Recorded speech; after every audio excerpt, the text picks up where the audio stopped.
आज विद्यालयामध्ये उपस्थित असणाऱ्या सर्व मान्यवरांचे मी शब्दसुमनाने खूप खूप स्वागत करते.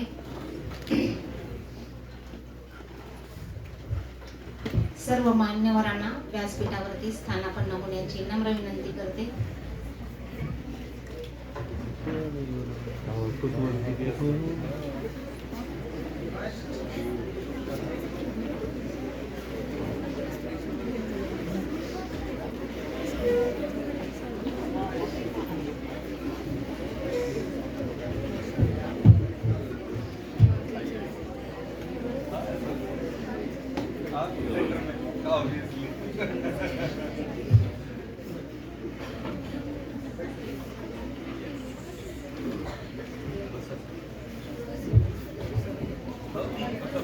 उपस्थित सर्व मान्यवरांचे मी सर्वप्रथम शब्दसुमनाने स्वागत करते. विद्यार्थी मित्रांनो, प्रत्येक घराची एक गोष्ट असते, कहाणी असते, स्टोरी असते. तसंच प्रत्येक संस्थेची सुद्धा एक स्टोरी असते, कहाणी असते. तुम्हाला कदाचित कधीही स्टोरी सांगण्यात आली नाही, पण आपलं विद्यालय कसं उभं राहिलं हे मी थोडक्यात सांगते.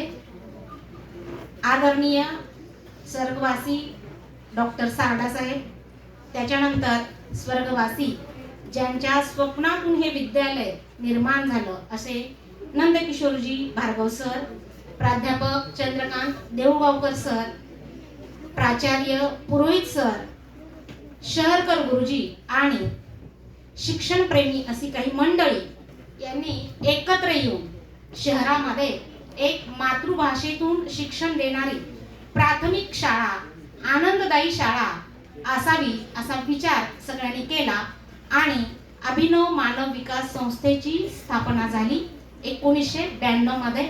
आणि अभिनव मानव विकास संस्थेद्वारा श्री किशन सोमानी विद्यालयाची सुरुवात एका भाड्याच्या शाळेमध्ये सुरू झाली. त्यामध्ये शिक्षणप्रेमी, शिक्षण तज्ञ म्हणेन मी, नंदकिशोर भार्गव सरांचं खूप मोठं योगदान हे विद्यालय उभं राहण्यामध्ये. त्यांच्या स्वप्नात खरं तर हे विद्यालय होतं असं मी म्हणेन. त्यांनी या शाळेची पायाभरणी केली. ते सुरुवातीच्या काळामध्ये त्यांना जोपर्यंत शक्य होतं तोपर्यंत त्यांनी या विद्यालयाला वैयक्तिक स्वतः रोज शाळेमध्ये येऊन वेळ दिला. परत आपली शाळा या इमारतीमध्ये सुरू झाली. जुन्या इमारतीतील पहिला मजला तयार झाला आणि एका वर्गामध्ये 25-30 असे विद्यार्थी घेऊन इथं शाळा सुरू झाली. अक्षरशः मला आठवतंय सर, आम्ही सगळे 200च्या आत विद्यार्थी होतो आणि सगळेजण एकत्र मधल्या सुट्टीमध्ये शिक्षक आणि विद्यार्थी, आम्ही 5-6 शिक्षक आणि विद्यार्थी असं मिळून जेवायचो. एकत्र सगळ्या शाळेतले विद्यार्थी आणि शिक्षक जेवायचो. असा हा शाळेचा प्रवास. लातूरमध्ये शाळा नव्हत्या का, तर खूप शाळा होत्या, पण आनंददायी विद्यार्थ्यांच्या सर्वांगीण विकासाचा विचार करून शाळेची सुरुवात केली आणि त्याच्यानंतर तोच वारसा पुढे आजच्या पिढीतील सर्वांनी जपला. तो पुढे काळानुरूप जशी गरज पडली, काळानुसार बदल झाले पाहिजेत, त्यानुसार प्राथमिक शाळेचं परत माध्यमिक शाळेमध्ये रूपांतर, परत सेमी इंग्लिश माध्यम, सेमी मराठी माध्यमाची शाळा निर्माण करण्याची गरज भासली. त्यानंतर सेमी माध्यम, आज आपण पाहतो की NCERT ची गरज भासते म्हणून आपण NCERT म्हणजे असे जे काळानुरूप बदल होणं गरजेचं आहे ते सुद्धा विद्यालयातील पुढील पिढीने आत्मसात केले आणि आज शाळेचा वटवृक्ष झालाय असं म्हटलं 32 वर्षामध्ये तर ते वावगं ठरणार. त्यामध्ये खरंच म्हणजे मी नंदकिशोर भार्गव सरांच्या काळात होते, मी त्यांना पाहिलेलं आहे. त्यांनी ज्या प्रत्येक गोष्टीमध्ये किती मोठा विचार होता हा मी सर्व जुने शिक्षक जाणतोच आहोत. त्याच्यानंतर दीदींना मला खरं तर दीदी म्हणून मॅडम म्हणेन मी, सांगायला आनंद होतो. सरांच्या, नंदकिशोर भार्गव सरांच्या कन्या आहेत त्या, की तुम्हाला पण फार आनंद होत असेल की शाळा एवढी मोठी सरांच्या स्वप्नाची शाळा मॅडम आहेतच. पण दीदी मी हे सांगू इच्छिते की या 32 वर्षामध्ये खरंच शाळेने जे स्वप्न पाहिलं होतं ते कुठंतरी पूर्ण आहे की ते परत येतात विद्यालयामध्ये, विद्यार्थ्यांशी संवाद साधतात. विदेशात तर आहेतच, IIT मध्ये अनेक विद्यार्थी गेलेले आहेत, JNU मध्ये आपल्या विद्यालयातील विद्यार्थी आहे, एम्स मध्ये विद्यार्थिनी आपल्या विद्यालयातील लागलेली आहे, RBI मध्ये आपल्या विद्यालयातील विद्यार्थी काम करतो, आर्मी मध्ये उच्च पदावरती आपल्या विद्यालयातील विद्यार्थी काम करतात. आणि मला असं वाटतं की नंदकिशोर भार्गव सरांनी जे स्वप्न पाहिलं होतं ते पूर्ण होत आहे, किंवा त्यांच्या सर्व मित्रमंडळींनी पण जे स्वप्न पाहिलं होतं आणि त्यांच्या पुढच्या पिढींनी ते पुढे नेण्याला सुद्धा खूप आनंद होत असेल. तुमच्या मुलांना सुद्धा की आपल्या आजोबांनी पाहिलेलं स्वप्न जे इथं साकार होतंय, म्हणजे एक छोटंसं बीज लावलंय त्याचं आज वटवृक्षामध्ये रूपांतर झालंय. आणि याच्यापेक्षा सुद्धा हा वटवृक्ष असाच पुढे अनेक मोठा होत जाणार आहे, खूप मोठे याला पारंब्या फुटत जाणार आहे, त्याची मला खात्रीच आहे. सारडा सर, अग्रवाल सर यांची मेहनत आम्ही पाहतोच आणि त्यातनं हे निश्चित साध्य होणार आहे याची म्हणजे मला खात्री वाटते. आणि आमचं सुद्धा सगळ्यांचं शिक्षकांचं सुद्धा हेच स्वप्न आहे. तर विद्यार्थी मित्रांनो, हे अशी आपल्या शाळेची स्टोरी आहे जी आज 32 वर्ष आपण पाहतोय. इतका मोठा म्हणजे जेव्हा 15-20 विद्यार्थ्यांपासून सुरू झालेली शाळा जवळपास आज 2000 विद्यार्थ्यांच्या जवळपास संख्या आज विद्यालयाची आहे. आणि बालवाडीपासून 10वी पर्यंत आज विद्यालयामध्ये विद्यार्थी शिकतात. कदाचित पुढं चालून आपली शाळा युनिव्हर्सिटीमध्ये, कॉलेजेसमध्ये रूपांतरित होईल आणि ते मोठं वृक्ष तुम्ही कदाचित परत पाहायला याल अशी मी सदिच्छा व्यक्त करते. विद्यार्थी मित्रांनो, नंदकिशोर भार्गव सरांच्या धर्मपत्नी प्राध्यापिका चंद्रकला भार्गव मॅडम यांचे सत्कार करण्याची विनंती मी अभिनव मानव विकास संस्थेचे अध्यक्ष डॉक्टर चेतन सारडा यांना करते. शाल आणि बुके देऊन त्यांचा सत्कार करावा.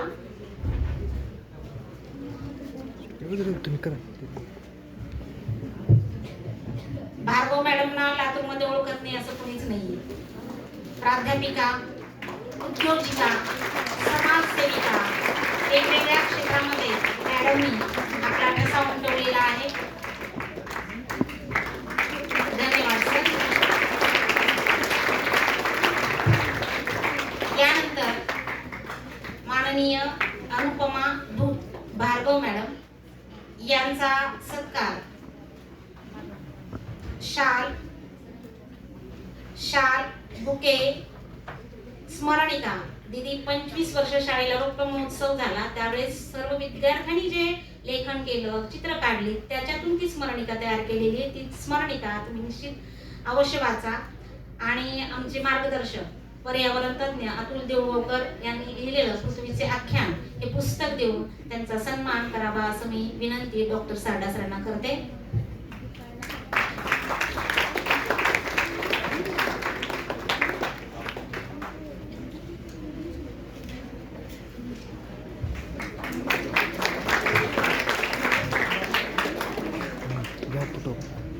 विद्यार्थी मित्रांनो, अनुपमा भार्गव मॅडम या लातूरातच शिकलेल्या आहेत पहा.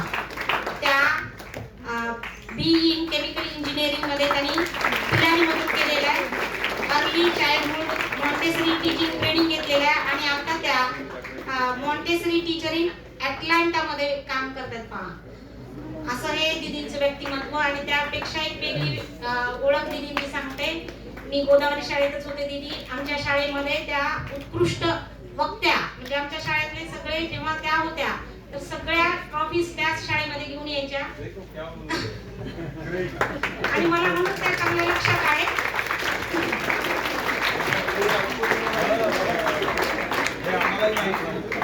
मी शाळेत होते सर, मी सिनियर होते त्यांना, म्हणून त्या मला नावाचंही सांगितलं होती सरांना. मॅडमचे सुपुत्र मेहुल धूत सर यांचा सत्कार करण्याची विनंती मी कमल किशोरजी अग्रवाल सरांना करते. शाल आणि बुके देऊन त्यांचा सत्कार करावा. मेहुल सर पहा, मेहुल सरांचे काय काम करतात पहा. ते currently conducting research in material science and engineering, applying to PhD program, BS in chemical and biomolecular engineering from Georgia Institute of Technology असं त्यांचं क्वालिफिकेशन आणि सध्याचं काम आहे. त्याच्यानंतर मी मिहीर धूत सरांचं सत्कार करण्याची विनंती मी विद्यालयाचे आदरणीय मुख्याध्यापक रमाकांतजी स्वामी सर यांना करते. शाल आणि बुके देऊन त्यांचा सत्कार करावा.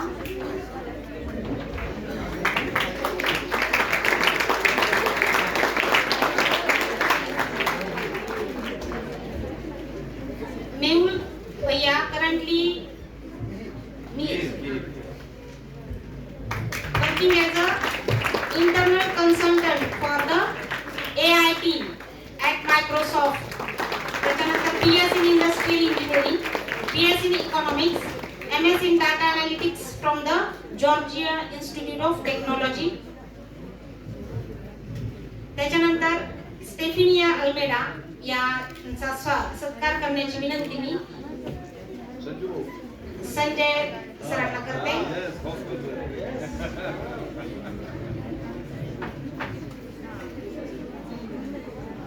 या दीदी म्हणे मी currently working as a software developer for Zillow company, obtaining her MS in computer science from University of Washington, BS in computer science from Georgia Institute of Technology.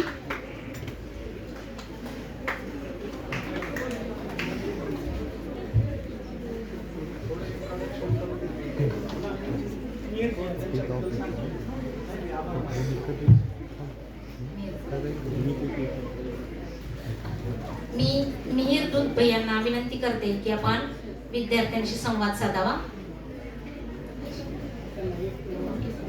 Mihir भैया आप बोल सकते हैं बच्चों के साथ. हेलो. तो मेरा हिंदी बहुत बहुत कम आता है लेकिन ट्राई करेगा. तो मेरे साथ थोड़ा सा पेशेंस रख लो. आप लोग बहुत मजा दिखना है. मेरे इंजीनियरिंग का ड्रीम मम्मी के शुरू किया. मम्मी ने पहले लड़की था लातूर के कि इंजीनियरिंग जाया किया पिलानी में. और ये सब स्टोरीज मैंने बचपन से सुनाया और मैंने लगा कि मैं इसने करना है. तो अमेरिका में रहता है और अमेरिका में जॉर्जिया इंस्टीट्यूट ऑफ टेक्नोलॉजी. मेरा बिल्कुल 30 मिनट तक वहाँ था. तो क्लासेस ले लिया, यहाँ पे स्टूडेंट्स का मिलता था और मम्मी के स्टोरीज और मम्मी के सपने और ये स्टूडेंट्स की स्टोरीज मैंने सुनाया और मैं लगता था कि इकोनॉमिक्स करना है. तो फिर मैं इकोनॉमिक्स शुरू किया और मैं लगता था कि ये बहुत इंजीनियरिंग नहीं है, मैथ को इनफ नहीं है, तो मैं इंजीनियरिंग को मेजर बनाया. सो मेजर को चेंज किया, ये भी कर सकता. पर इंजीनियरिंग मेजर के बनाए में बहुत मजा आया. कॉलेज में ये सबसे अच्छा चीज है मेरे ओपिनियन में ये दोस्त. आपके दोस्त के साथ बहुत मेमोरीज बनाओ, मजा आओ. बचपन में कितने मेमोरीज बनाया मेरे दोस्त के साथ और बहुत अच्छा पढ़ाई भी करो. मैं मेरे दोस्त के साथ हर रात 10 बजे 11 बजे पढ़ाई कर रहा था, खा रहा था, मैगी बना रहा था, काम कर रहा था. और 1 साल गया, 2 साल गया, बिफोर आई न्यू 4 साल गया और मेरे पास डिग्री था और फिर मैं काम शुरू किया. पता नहीं कहाँ ये टाइम चला गया, बट बहुत थैंक्स टू मॉम, टू ये सब फैमिली, नानी माँ का, नाना जी का ड्रीम, ये स्टोरीज मैंने शुरू किया ये इंजीनियरिंग का ड्रीम. अभी काम करने में ये सिर्फ मैं याद आती है कि हर चीज को पैशन में लर्न करना है, जी भरकर लर्न करना है. पॅशन मतलब बहुत जी लगा के खूप प्रयत्न करायचे. मजा पण खूप करायची आपल्या मित्रांबरोबर, आपल्या मैत्रिणींबरोबर. खूप मोठ्या आठवणी गोळा करायच्या, पण काम पण तेवढंच करायचं. कारण की काम केलं नाही तर यश येत नाही, मेहनत केली नाही तर आपल्याला कधीच यश मिळणार नाही. असा भैया म्हणतोय मजा करा, आठवणी गोळा करा, पण काम करणं पण तितकंच महत्वाचं आहे. शिक्षणच फक्त आपल्याला पुढे घेऊन जातं. वो तो सही है, ये मम्मी है तो वो बोला तो मैं अग्री करेगा। लेकिन ये है मेरा स्टोरी। मैं आपके प्रश्न बहुत दे दो, मैं ट्राई करेगा, आंसर करेगा, थोड़ा सा इंग्लिश, थोड़ा सा हिंदी, थोड़ा सा बकवास मराठी, लेकिन बहुत बहुत मजा आ रहा है आपके लिए देखने में। तो हा भैया म्हण हाँ, I know, थोड़ा ट्राई करेगा। No, good. So हा भैया म्हणाला की तुम्हाला नंतर काही प्रश्न असतील तर तुमच्या सगळ्या प्रश्नांची उत्तर देण्याचा प्रयत्न करीन, पण त्याच्या अगोदर आपण दुसऱ्या भैयाला ऐकू. तो थोडासा वेगळा दिसतो हो ना? मेहुल भैया please.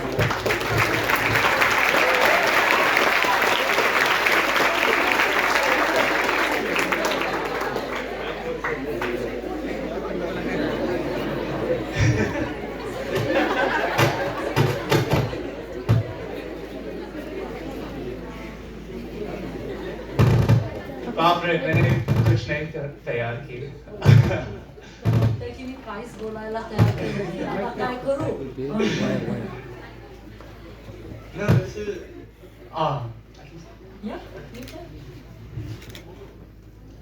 You can speak in English. very cool seeing you all here. I have heard so much about Nanaji or Nanma's dream to spread education to you all. And so it's really cool. I grew up in a very similar environment.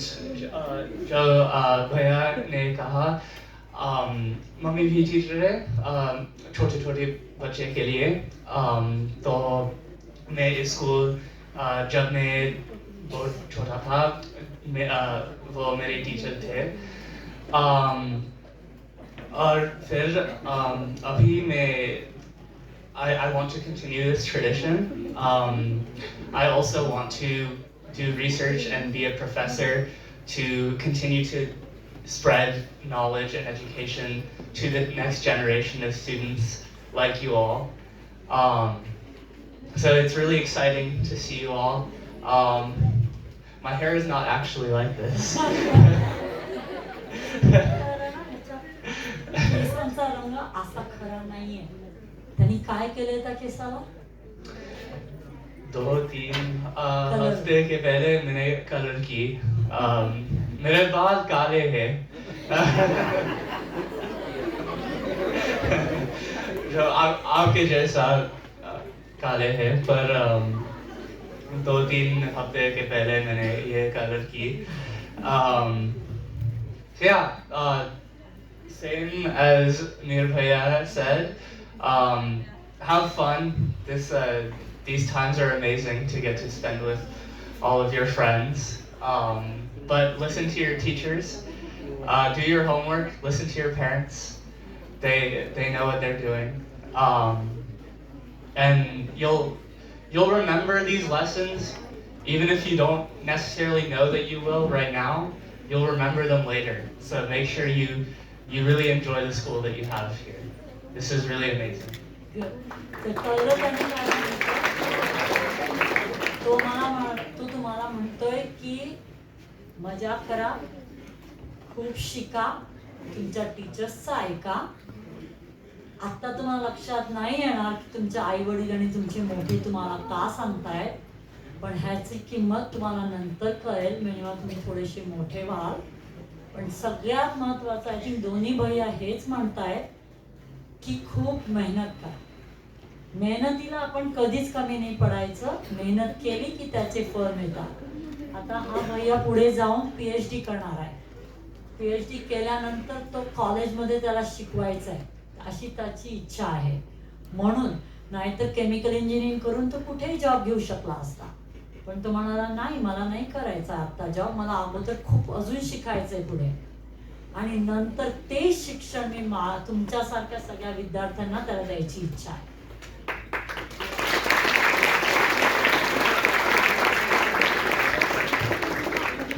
या Stephanie ताईला हिंदी फार थोडं येतं, तर मी तिची ओळख करून देते.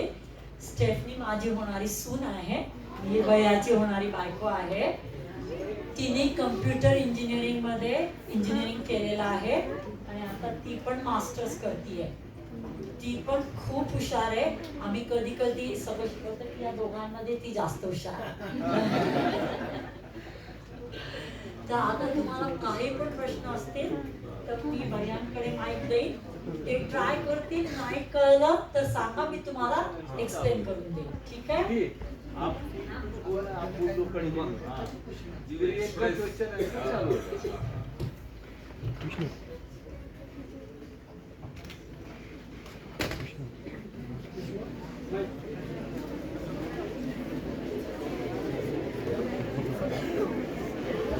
माझी ओळख ताईंनी करून दिलीच होती. मी लातूरमध्ये माझं शिक्षण 12वी पर्यंत झालेलं आहे. तुमच्यासारखंच मी माझ्या शाळेमध्ये, गोदावरी शाळेमध्ये आमची मुलींची शाळा होती. पण जेवढी मजा आणि जेवढं मी शिकले त्याचं सगळं मी क्रेडिट ज्याला आपण म्हणतो, त्याची सगळं महत्वाचं शिक्षण जे मला घडवलं, आज मी जी आहे आणि आज माझ्या मुलांना, ही माझे आई बाबा, माझी सगळी फॅमिली आणि माझ्या शिक्षकांचा खूप मोठा. अजूनही माझ्या सगळ्यात आवडत्या शिक्षकांची मला सगळ्यांची नावं माहिती आहे. अजूनही जेव्हा मी त्यांना भेटते, मला किती काय सांगू त्यांना कळत नाही की कधी थांबू. आता एवढी बडबड करायची मला अजूनही सवय आहे. खूप मैत्रिणी मी केल्या, पण मेहनत पण खूप केली. डॉक्टर साडा भैया हे माझ्या भैयाचे मित्र आहेत, पण त्याच्यापेक्षा सुद्धा मला त्यांच्या वडिलांची माझी खूप मस्ती असायची. मी नेहमी डॉक्टर काकांकडे, मला डॉक्टरकडे जायचं असेल तर मी फक्त काकांकडे जायचे. तेव्हा लहानपणापासून, आणि काका आणि माझे वडील जेव्हा ह्या शाळेचं काम सुरू करायचं त्यांनी जेव्हा प्लॅन केला, तेव्हा मला अजूनही आठवतं त्यांच्या दोघांचं जे स्वप्न होतं. ते स्वप्न हेच होतं की जितक्या काही आपण करू शकतो, लातूरमध्ये अशी एक शाळा आणायला पाहिजे की तिथे मुलांना शिक्षणाचा आनंद आला पाहिजे. शिक्षण हे मारून मुटकून केलं तर त्याचा फार उपयोग होत नाही. हे मनापासून आपल्याला वाटलं पाहिजे की नाही, मला पण मेहनत करायची आहे, मलाही शिकायचं आहे, मलाही मोठं होऊन दाखवायचं आहे. काय माहित काही वर्षानंतर तुम्ही या स्टेजवर या, पण ती हिंमत आपल्यामध्ये पाहिजे, ती इच्छा आपल्यामध्ये पाहिजे. आणि त्याच्यासाठी अभ्यास करावा लागतो. कधी कधी कंटाळा येतो, तरी मेहनत करायला कधीच आपण कमी नाही करायला पाहिजे. आज मी जेव्हा ताई म्हणत होत्या, मी मराठवाड्यामध्ये पहिली मुलगी म्हणून जेव्हा मी इंजिनिअरिंग कॉलेजला गेले होते पिलानीच्या, मला 36 तास लागायचे पोचायला माझ्या कॉलेजला. आम्ही ट्रेननी जायचो. मला आठवतं सुरुवाती मलाही खूप भीती वाटायची, कारण मी एकटीच मुलगी होते. माझे सिनियर्स बरेच होते आपल्या लातूरमधून, तर त्यांच्याबरोबर मी जे जे शिकले, ज्याचा मला घडा आला की कसं मुलगी असूनही मी काय करू शकते, ह्याचं जे मला माझ्या आईबाबांनी शिकवलं होतं, माझ्या शाळेने मला जे शिकवलं होतं की मी मुलगी जरी असले तरी मी काही पण करू शकते. माझ्यात जर इच्छा असेल तर मी माझ्या बाईंना, माझ्या आईबाबांना, माझ्या परिवाराला, माझ्या मित्रमैत्रिणींना, मी सगळ्यांना सांगू शकते की नाही, मला आज हे करायचंय आणि हे मी करून दाखवेन. माझी अशीच इच्छा असेल की तुम्ही सगळे, मतलब मुलगा असो किंवा मुलगी असो, आपल्याला सगळ्यांना, आज जर आपल्याला भारताला खूप पुढे घेऊन जायचं असेल तर शिक्षण, त्याच्याशिवाय आपल्याला दुसरा कुठलाच मार्ग नाही. आता हे मी बाई म्हणून म्हणते, कारण की मी सुद्धा टीचर आहे. मी शिकवते एवढ्या छोट्या छोट्या मुलांना, पण मी त्यांना एवढंच म्हणते की शिक्षण हे मनापासून केलं पाहिजे. मनापासून केलं तर त्याच्यात खूप आनंद येतो. जबरदस्ती तुमचे आई वडील म्हणतायत म्हणून मला अभ्यास करायचा आज रात्री, तर मग ते फार आपण शिकत नाही, मग ते विसरून जातो आपण. पण जर खरंच मनापासून आपल्याला करायचं असेल की नाही, उद्या मला जाऊन मोठा आर्टिस्ट व्हायचंय, त्याच्यासाठी पण मेहनत करावी लागते. आम्ही येताना इतके सुंदर सुंदर तुमच्या सगळ्यांचे चित्र बघितले, इतका मला आनंद झाला जे बघून की तुमच्यापेक्षा छोटे छोटे मुलांचे, मी पहिलीतल्या दुसरीतल्या मुलांचे जेव्हा मी चित्र पाहिले तेव्हा माझ्या लक्षात आलं की बापरे किती बदल झालाय आता भारतामध्ये. पण आम्ही जेव्हा शाळेत होतो तेव्हा हे सगळं असं नव्हतं. हे असे मोठे मोठे बोर्ड्स नव्हते आमच्यासाठी. आम्ही फक्त आमच्या बाईंच्या, आम्हाला ज्या आमच्या शिक्षिका शिकवायच्या, तुमच्या शिक्षिकांचं, तुमच्या सगळ्या टीचर्सचं, तुमच्या सरांचं जे प्रयत्न आम्ही बघितले आज, इतकं छान वाटलं मला की नक्कीच तुम्ही सगळे खूप मोठे होऊ शकाल. आणि हीच मी तुम्हाला सगळ्यांना एक विनंती करीन की मजा करा, खूप आठवणी गोळा करा. हे दिवस पुन्हा कधीच येत नाही. मला विचारा, मी आता खूप म्हातारी झाली आहे, पण जो शाळेचा दिवस, अजून सुद्धा शाळेच्या आठवणी आम्हाला सगळ्यांना असतात. मी चेतन भैयाचं मनापासून आभार मानते की आज त्यांनी आम्हाला इथे बोलवलं. आणि खरं सांगू, मी आतापर्यंत या शाळेमध्ये कधीच बघायला आले नव्हते. आज मला हे बघून जे ते वृक्ष ताईंनी सांगितलं, ते वृक्ष आज इतकं मोठं झालंय असा मला मनापासून आनंद आहे. आणि आज मला माझ्या वडिलांची खूप आठवण झाली की त्यांनी जे स्वप्न बघितलं होतं इतक्या वर्षापूर्वी, आज ते तुम्ही सगळे पूर्ण करताय. त्याच्यासाठी या सगळ्या आपल्या शाळेचे सगळे एकूण एक, शिक्षकांपासून तुमच्या प्रिन्सिपल पासून सगळ्या टीचर्स पर्यंत जी मेहनत घेतली आहे सगळ्यांनी, मग त्याच्यामध्ये आपले हेल्प करणारे आपले सेवक जे आहेत, ह्या सगळ्यांची मेहनत आहे मुलांनो. त्या मेहनतीला आपण फळ दिलं पाहिजे. ही जबाबदारी तुमची आहे. त्यामुळे लक्षात ठेवा, मजा करा खूप. मी पण खूप मजा केली. माझी मुलं चिडवतात मला, तू काय केलं होतं शाळेत? तर मी त्यांना म्हणायची, मी मस्ती पण खूप केली आहे, पण मी मेहनत पण केली. आणि तेच शिक्षण मी या मुलांना द्यायचा प्रयत्न केला. तोच शिक्षण चेतन भैयानी त्यांच्या वडिलांकडून आणि आईकडून शिकलेला आहे, त्यांच्या शिक्षकांकडून शिकलेला आहे. तुम्हीही तेच करा. आता मी अजून बोलत नाही, तुम्हाला मी थोडीशी बोर करतेय. तुम्हाला या भैयांचे प्रश्न ऐकायचे.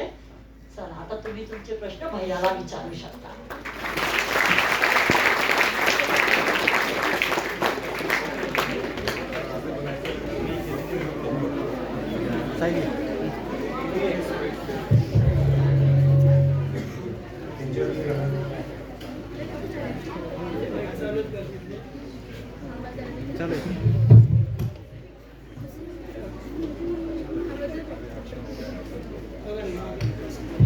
विद्यार्थ्यांनी आपल्या मनामध्ये असलेले प्रश्न विचारायचे.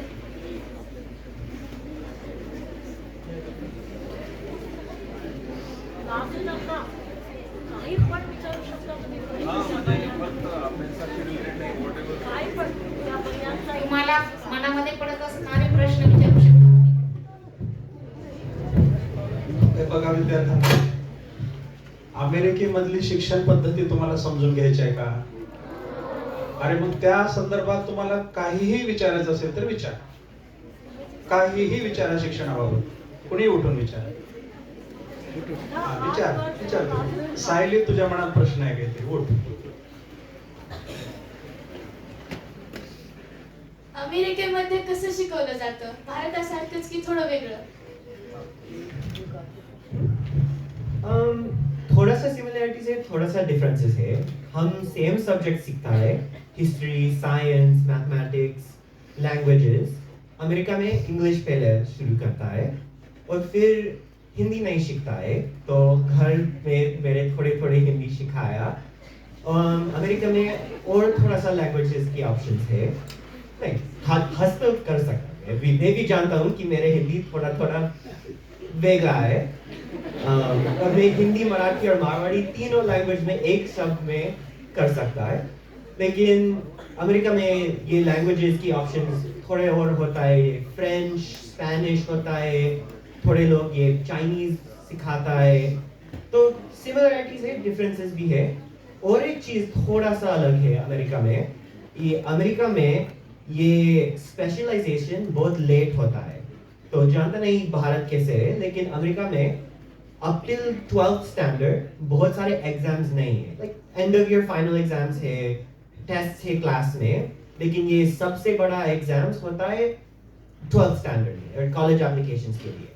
एंड देन कॉलेज में आप स्पेशलाइजेशन करता है, तो इंजीनियरिंग का स्पेशलाइजेशन, इकोनॉमिक्स का स्पेशलाइजेशन, कंप्यूटर का स्पेशलाइजेशन, टीचिंग का स्पेशलाइजेशन, ये डिसीजन करता है 12th स्टैंडर्ड के बाद। बट 12th के पहले सब सब्जेक्ट सीखता है, हिस्ट्री, साइंस, ये सब कुछ। फिर लगता है कि भारत के एकदम जैसे है। भैया काय म्हणाला की आपण जसं शिकतो 10वी पर्यंत मराठी, आपल्याकडे मराठी असतं, आपल्याकडे हिंदी असतं किंवा संस्कृत असतं, इंग्लिश असतं, सायन्स असतं, सोशल स्टडीज असतात, हे अमेरिकेमध्ये 12वी पर्यंत तुम्ही करता। आपल्याकडे कसं 11वी 12वीला आपण, तुम्हाला जर इंजिनियर व्हायचं असेल तर तुम्ही सायन्स साईडला जाता, तुम्हाला जर टीचर व्हायचं असेल तर तुम्ही दुसऱ्या साईडला जाता। तर अमेरिकेमध्ये फक्त तो फरक आहे की 12वी पर्यंत तुम्हाला काही करायचं असेल तरी तुम्ही सगळे सब्जेक्ट तुम्हाला शिकावे लागतात। मग त्याच्यामध्ये तुम्हाला डॉक्टर जरी व्हायचं असेल तरी तुम्हाला मॅथ तितकं शिकावं लागतं, पण तुम्हाला जर इंजिनियर व्हायचं असेल तरी तुम्हाला बायोलॉजी पण शिकावंच लागतं। मग हे 12वी पर्यंत सगळं शिक्षण सगळ्यांना कंपल्सरी असतं। तर मग 12वी नंतर तिथे सांगतात की तुम्ही ग्रॅज्युएट झाला हायस्कूलमध्ये, 12वी पर्यंतच्या शाळेला हायस्कूल म्हणतात। आणि मग 12वीच्या ग्रॅज्युएशन नंतर मग तुम्ही कॉलेजमध्ये जाताना ठरवू शकता की मला इंजिनियर व्हायचंय तर मी हे कोर्सेस घेणार, मला डॉक्टर व्हायचंय तर मला हे घ्यावं लागणार, मला कुकिंगचं शेफ व्हायचं तर मला स्पेशल स्कूलमध्ये कुठल्या जावं लागणार, मला जर टीचर व्हायचं असेल तर मी कुठल्या स्पेशल स्कूलला जाणार, हे सगळं 12वी नंतर ठरतं। 12वी पर्यंतचं शिक्षण सगळ्यांना सगळंच करावं लागतं। तर त्याच्यामध्ये चॉईस असते की तुम्हाला किती बायोलॉजीचे कोर्सेस घ्यायचे, तुम्हाला किती मॅथ्सचे कोर्सेस घ्यायचे, हे तुमच्या हातावर असतं। मग त्याच्यामध्ये तुम्ही खूप ॲडव्हान्समध्ये पण मॅथ्सचे कोर्सेस करू शकता किंवा तुम्हाला जे बेसिक पास होण्यासाठी ग्रॅज्युएशनच्या रिक्वायरमेंट्स तेही तुम्ही करू शकता। जसं हा मीर भैया आणि मेहुल दोघांनाही मॅथ खूप आवडायचं, तर त्यांनी ज्या कॉलेजमधून आता ते शिक्षण संपवलंय त्या कॉलेजचे कोर्सेस पण ते 12वी पर्यंत घेऊ शकत होते। मग त्यांनी 1-2 एक्स्ट्रा मॅथचे कोर्सेस घेतले होते। आता या दोघांना बायोलॉजी बिलकुल आवडायचं नाही, पण तरी त्यांना कंपल्सरी बायोलॉजी करावंच लागलं। ते सगळं त्याला म्हणतात की मुख्य शिक्षण, ते सगळं सगळ्यांनाच करावं लागतं। कळलं बेटा?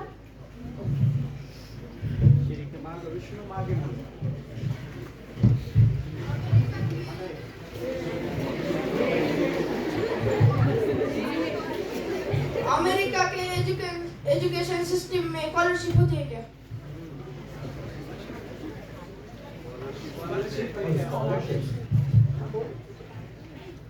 हाँ, अमेरिका में बहुत स्कॉलरशिप है, पर मुझे नहीं पता भारत के कैसा है, पर अमेरिका में जो अगर आपको कुछ फाइनेंशियल नीड है, ये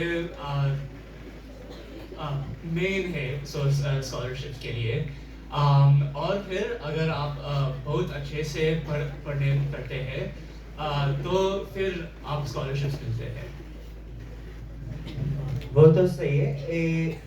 और एक चीज मैं ऐड कर सकता कि मेरिट स्कॉलरशिप्स होता है, थोड़े थोड़े होता है, बहुत होता है।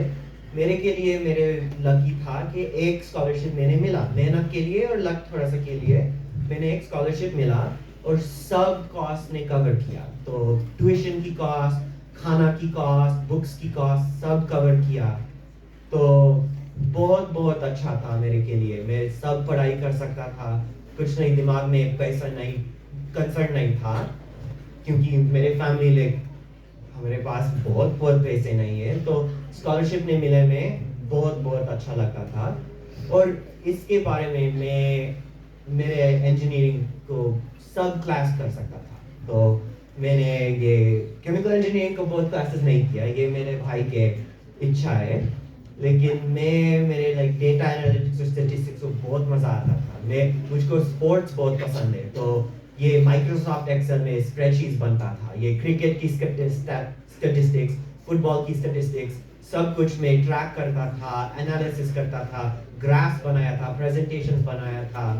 तो ये मैं क्लास ले लिया और इसी में काम में ये सब चीज़ करता है. जसं भैया म्हणाला की स्कॉलरशिप मिळतात मेरिटच्या, कमी असतात, पण जसं भैयाला फुल स्कॉलरशिप मिळाली होती. म्हणजे भैयाच्या शिक्षणासाठी आम्हाला काहीच करावं लागलं नाही. त्यांनी खूप मेहनत केली होती, त्याला ती पूर्ण फुल स्कॉलरशिप मिळाली होती. मग त्याच्यामध्ये त्या स्कॉलरशिपच्या ह्याच्यावर तो दुसऱ्या देशात जाऊन पण 6 महिने शिकायला गेला होता. पोलंड म्हणून जे एक देश आहे, त्या देशामध्ये तो 6 महिने ती स्कॉलरशिप वापरून तो शिकायला गेला होता. तेव्हा भैया गेला होता. How many students were there from how many countries? सिर्फ एक स्टूडेंट अमेरिका में, एक student from America, 300 student from may be 50 पे. 50 डिफरेंट कंट्रीज से. So, भारत में 3-4 लोग था, चाइना में 2-3 लोग था, वियतनाम में 2 लोग था, फ्रांस, स्पेन, जर्मनी में कितने लोग था, ब्राजील में 1 लोग आया, तो बहुत लोग मिला. आणि त्याच्यामध्ये काय होतं बेटा, आपल्याला वेगवेगळ्या देशाच्या संस्कृती शिकायला मिळतात.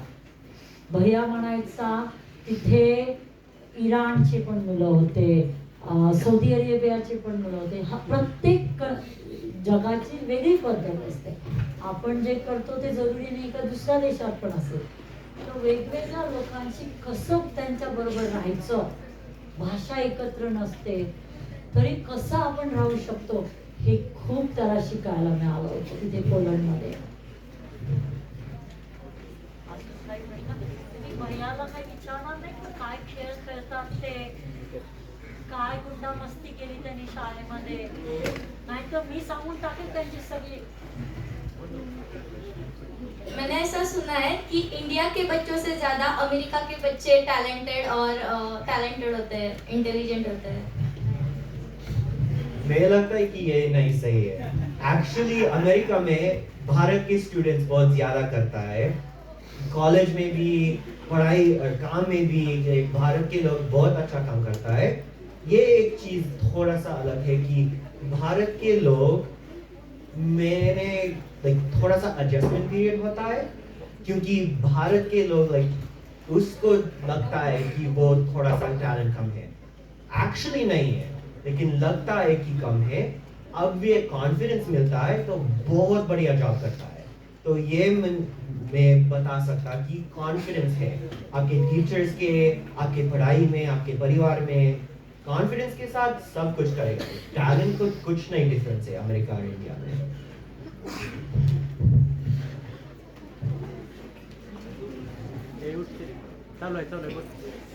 अमेरिकाचं इन्व्हायरमेंट इंडियापेक्षा बेस्ट आहे का?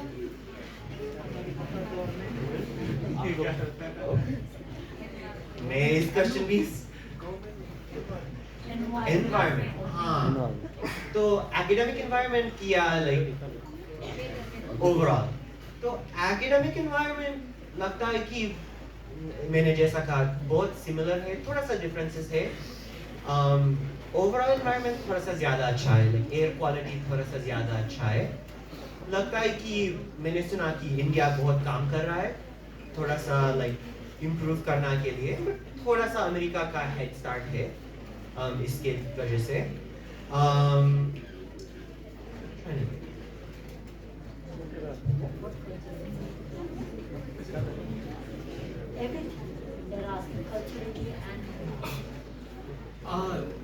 एक्चुअली भारत और अमेरिका बहुत सिमिलर है. भारत और यूरोप बहुत डिफरेंट, बहुत अलग है. पर दोनों एनवायरनमेंट और संस्कृति कल्चर के बारे में, एनवायरनमेंट के बारे में बहुत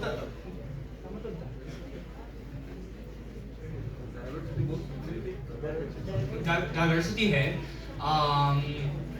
क्योंकि हिमालय है और डेजर्ट है और सब कुछ है. और अमेरिका में भी प्लेन्स है और डेजर्ट भी है, बहुत सारे माउंटेन हैं.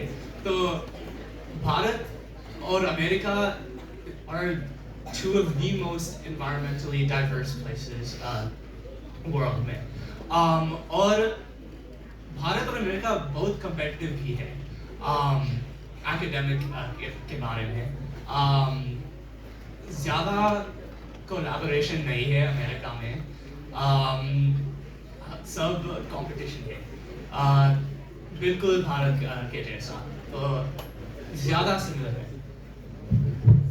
भैया काय म्हणतोय की आपल्याकडे संख्या जास्त असते तर आपल्याला जर पुढे जायचं असेल तर तेवढी खूप मेहनत घ्यावी लागते, त्यामुळे कॉम्पिटिटिव्ह आहे. पण तो म्हणाला की चॉईसेस तुम्हाला मिळू शकतात करायला. जरुरी नाहीये की तुम्ही फक्त डॉक्टर, इंजिनियर किंवा असंच आहे. खूप वेगवेगळे विषय तुम्हाला शिकता येतात. वातावरणच्या संबंधी तुम्हाला म्हणाला एन्व्हायरमेंटमध्ये जसं आपल्याकडे नद्या आहेत तिथे पण खूप नद्या आहेत. थंड खूप आहे अमेरिकेमध्ये. अमेरिकेच्या उत्तर भागामध्ये थंडी खूप पडते, खूप बर्फ पण पडतो आणि मग बर्फामध्ये खेळायलाही खूप मजा येते. हे मुलं जेव्हा लहान होते तेव्हा जेव्हाही बर्फ पडायचं आम्ही असं स्नोमॅन करायचो मिळून.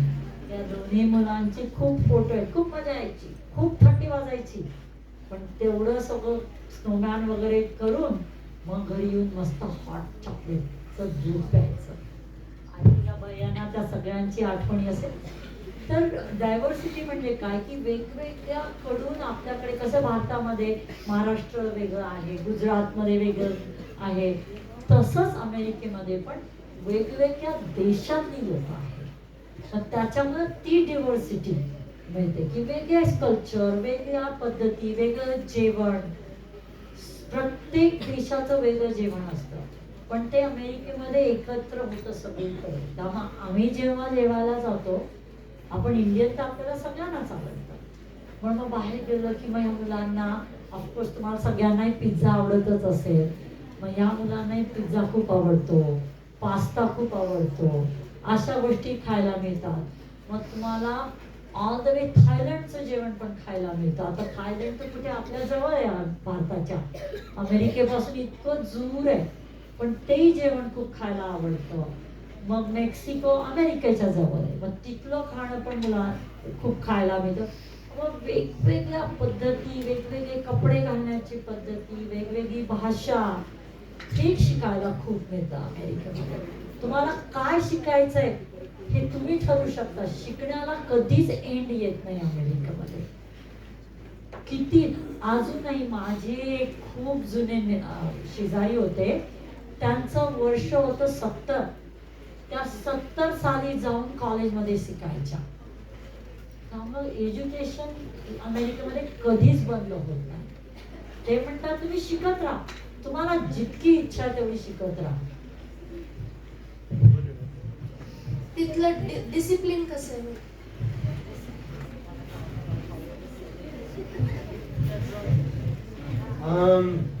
मुझको भारत को डिसिप्लिन बहुत पता नहीं, तो may be similar may be अलग है.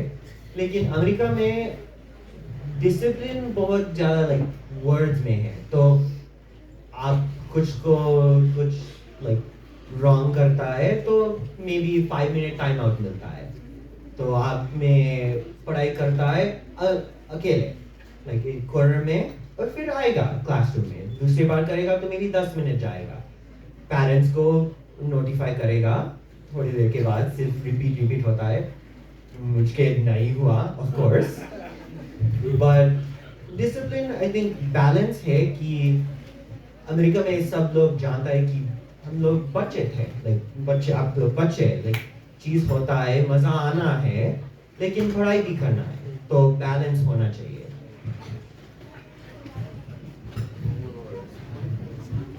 हाँ, तो जसं त्या भैयानी सांगितलं ना बेटा, मारायचं काम कधी अमेरिकेत झालेलं नाही. इथे शिक्षक मारत नाहीत, आपल्याकडे आता मारत नाही. खूप वर्षांपूर्वी आम्ही खूप छोट होतो तेव्हा आम्हाला छड्या बसायच्या शिक्षकांच्या. तुम्हाला मोस्टली मला माहिती आता मारत नाही तिथे शिक्षक, पण असा अलाव नसतं. नाही, मला नका सांगू त्या गोष्टी.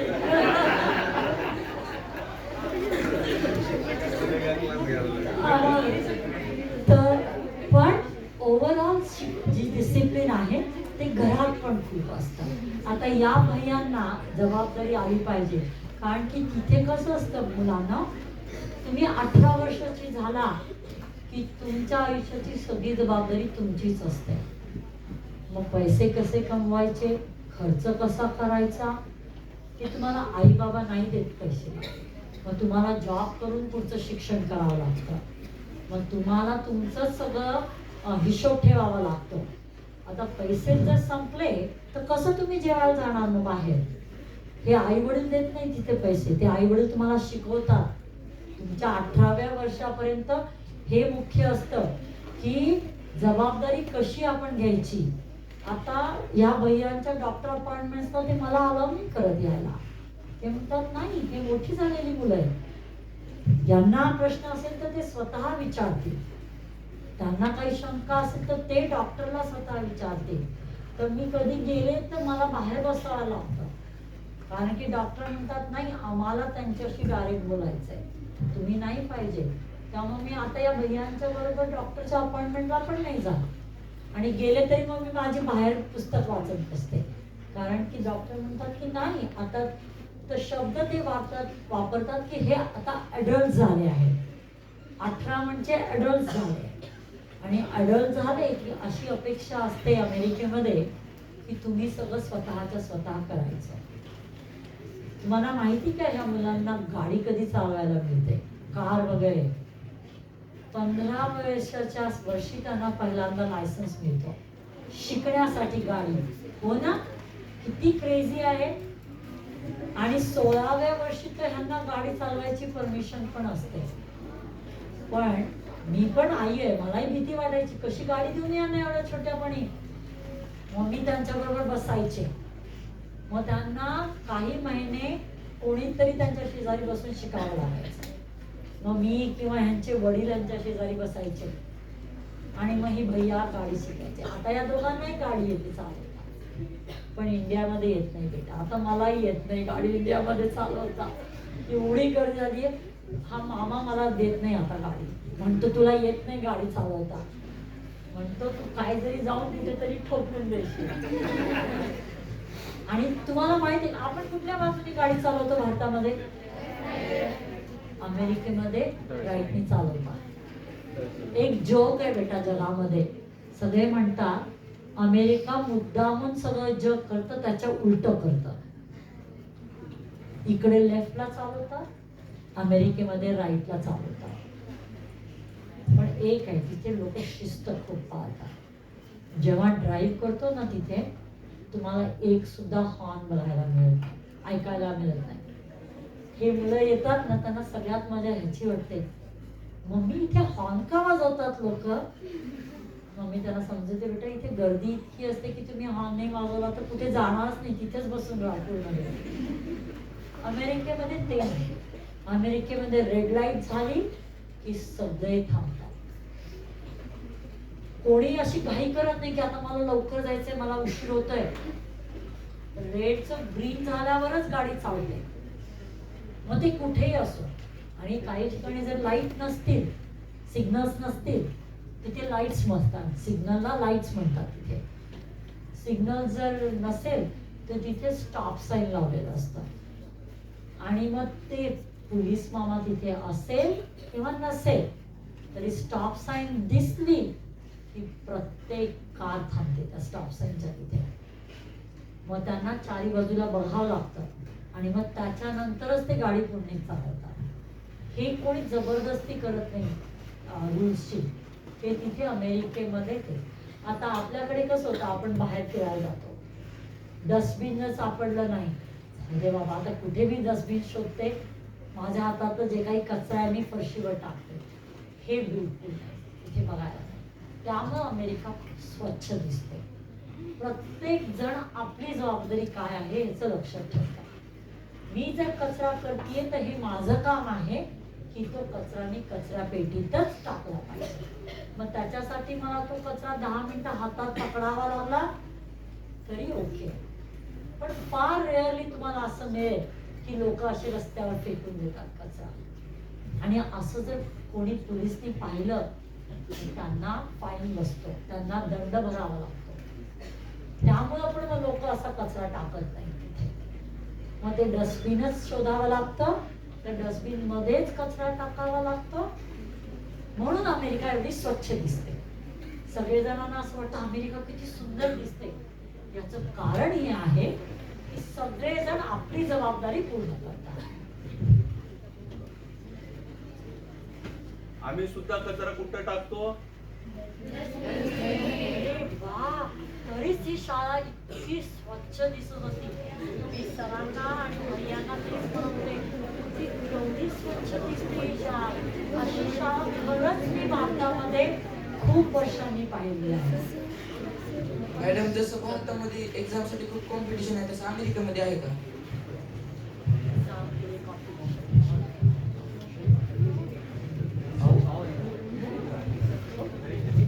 हाँ, बहुत कंपटीशन है एग्जाम में। ये क्योंकि भारत स्टैंडर्ड के बाद यूनिवर्सिटी के एडमिशन चाहिए। ये सब यूनिवर्सिटी लाइक बहुत बहुत बड़े यूनिवर्सिटी है, हार्वर्ड सुनाया, येल सुनाया, ये स्टैनफोर्ड सुनाया, MIT सुनाया, ये सब लोग चाहिए एडमिशन के लिए और बहुत कम सीट्स मिलता है। मे बी 400-500 सीटें वर्ल्ड वाइड। तो भारत के लोग भी जा सकता है कि बहुत सारे भारत के लोग आता है इस बड़े बड़े यूनिवर्सिटीज के लिए। चाइनीज की लोग आता है, यूरोपियन की लोग भी आता है। तो बहुत कम सीट्स है, तो बहुत कंपटीशन। तो 3 चीज करना है अमेरिका में एडमिशन के लिए। पहले एग्जाम स्कोर तो अच्छा होना चाहिए। दूसरा है रेज्यूमे बोलता है बनाया है, तो क्या क्लब्स किया, क्या लीडरशिप अपॉर्चुनिटीज ले लिया, क्या क्लासेस में पढ़ाई कर लिया, क्या इवन वॉलंटियरिंग लाइक NGO का वॉलंटियरिंग कोई लोग करता है 10th 11th 12th स्टैंडर्ड में। तो ये सब चीज़ रेज्यूमे बनाते हैं पोर्टफोलियो जैसे। और ये तीसरा चीज़ है एसेज। तो ऐसे लिखाना है इंग्लिश में। मे बी सम यूनिवर्सिटीज सिर्फ एक ऐसे लिखाना है, सम यूनिवर्सिटीज 5-6 ऐसे लिखाना है और ये ऐसे भी अच्छा होना है। तो मेरे एडमिशन्स के लिए मेरे 4 महीने ऐसे लिखाया, एडिट किया, मेरे माम के एडिट किया, मेरे कजिन के एडिट किया। मेरे कजिन एक जर्नलिस्ट है तो बहुत अच्छा लिखता है। तो उसने एडिट किया और फिर मैं सबमिट किया। तो बहुत टाइम लगता है, एनर्जी लगता है, मेहनत लगता है। But if you do well, you hard work करता है तो एडमिशन मिलेगा। ये सबसे बड़ा डिफरेंस है भारत और अमेरिका से, क्योंकि अमेरिका में एग्ज़ाम सिर्फ एक है, SAT या ACT। मुझे पता है कि सब कॉलेज जाने के लिए अलग अलग एग्ज़ाम है। IIT का एग्ज़ाम है और कुछ इंजीनियरिंग का एग्ज़ाम है या मेडिकल एग्ज़ाम है, नहीं है US में।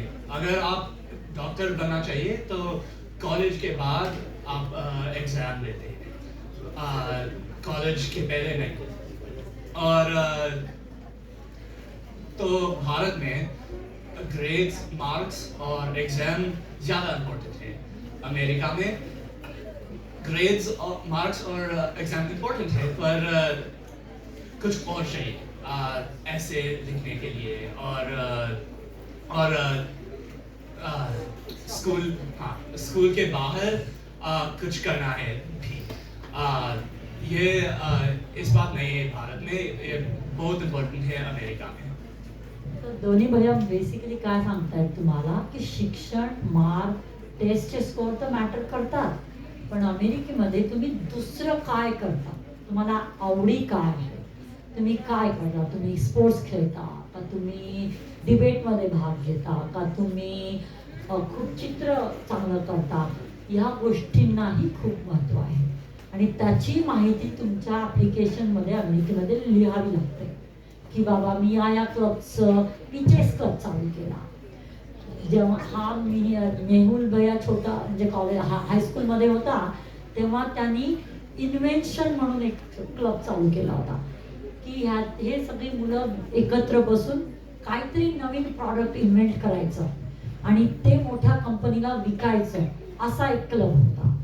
म्हणजे अशा वेगवेगळ्या गोष्टी शिकायच्या। मग जेव्हा कॉलेज ॲप्लिकेशन्स बघतात ते तुमच्या फक्त मार्कला नाही बघत, ते बघतात की तुम्ही दुसरी काय मेहनत केली आहे, तुमच्यामध्ये काय दुसऱ्या आवडी आहेत. तर ऑलराऊंड ज्याला म्हणतो आपण इंडियामध्ये की they want you to see you as a all round student, not just marks आणि टेस्ट कशी तुम्ही चांगली देता. तुम्हाला बोर करताय आम्ही? नाही. तुम्ही भैयाला कुठलाही मजेशीर प्रश्न नाही विचारला. आता एक मजेशीर प्रश्न तुम्ही या मेहुलला विचारलं, त्याचा रंग का असा केला त्यांनी? तुम्हाला कोणालाही प्रश्न नाही आला की कशासाठी म्हणून त्यांनी असा चेंज केला. आणि मी त्याच्याकडे बघितलं, मी त्याला म्हणले, हे काय करून आला तू?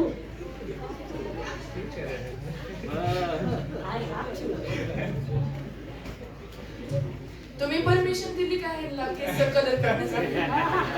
आपने परमिशन दी? बेटा तो आता 22 वर्षाचा झाला. मी तुम्हाला म्हटलं ना 18 वर्षानंतर माझ्या हातात काहीच नव्हतं.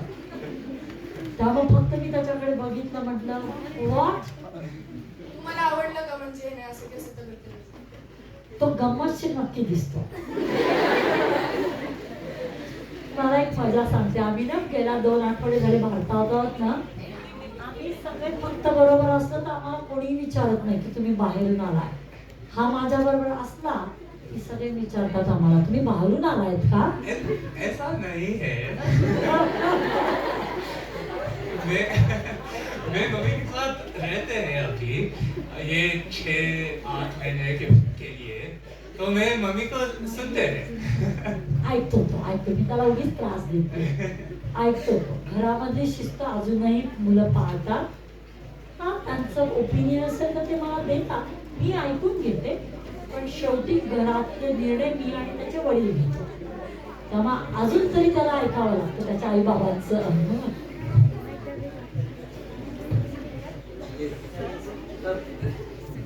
स्कूल में कैसी कैसी पनिशमेंट होती है अमेरिका में? हा, पनिशमेंटचं अगोदर सांगितलेलं आहे.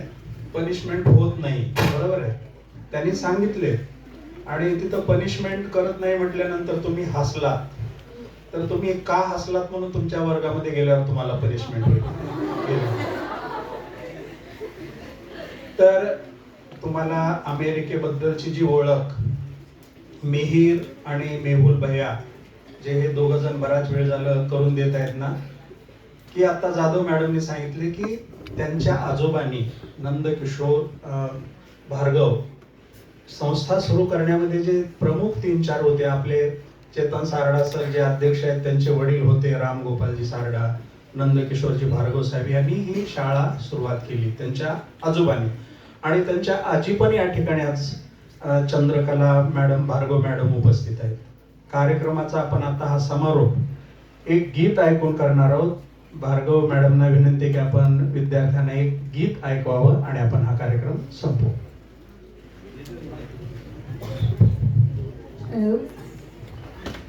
सर्वांना खूप खूप नवीन वर्षाच्या शुभेच्छा. आणि या नवीन वर्षामध्ये तुम्ही काही ना काहीतरी एक छानपैकी निर्णय घ्यावा आणि तो निर्णय अंमलात आणावा, हो की नाही? आता तुम्ही खूप भाषणं ऐकली, कंटाळा पण आला असेल किंवा एन्जॉय पण केलं असेल.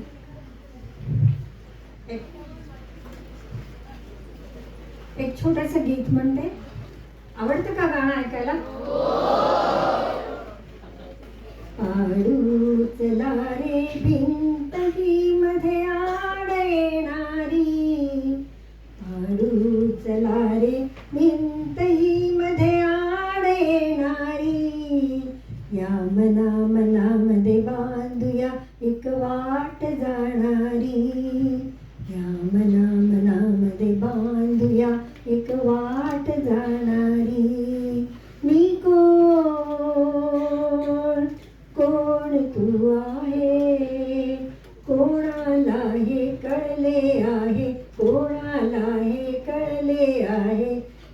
चल विसरू नको, चल विसरू हे मतभेद नको होऊ विचारी, या मनामध्ये बांधूया एक वाट जाणारी.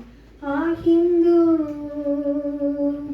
मुस्लिम तू रे, भेद कसा हा मानव सारे, भेद कसा हा मानव सारे. जाती आत्मा परी मानवता ही प्यारी, या मनामध्ये बांधूया एक वाट जाणारी. तुफान वादळे भवती, दर्यावरती लाटा येती, दर्यावरती लाटा येती.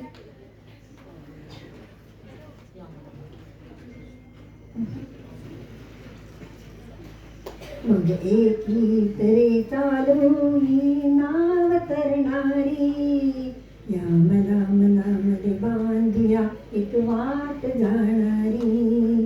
आडू चला रे भिंतई मध्ये आड येणारी, या मनामध्ये बांधूया एक वाट जाणारी, या मनामध्ये बांधूया एक वाट जाणारी. धन्यवाद मॅडम. आपल्यामध्ये कुठले भेदभाव ठेवू नयेत अशा आशयाचं गीत मॅडमनी ऐकवलं आणि हाच विचार घेऊन स्वर्गीय नंदकिशोरजी भार्गव यांनी ही शाळा सुरुवात केलेली आहे. तोच विचार सर्व कुटुंबाच्या मनामध्ये आहे. आज भार्गव परिवार संपूर्ण या ठिकाणी स्टेजवर उपस्थित आहेत. सगळ्यांचा परिचय सुरुवातीला करून दिलेलाच आहेत. मुद्दाम यांना खरं तर एक इच्छा की तुमच्या आजोबांनी ही शाळा सुरुवात केली आहे, ती आता शाळा कशा पद्धतीनं चालते हा एक उद्देश होता. आणि त्याच्याबरोबर दुसरा एक उद्देश होता की हे अमेरिकेत राहणारी सगळी मंडळी इथं यावी आणि अमेरिकेबाबत तुम्हाला काही माहिती व्हावी.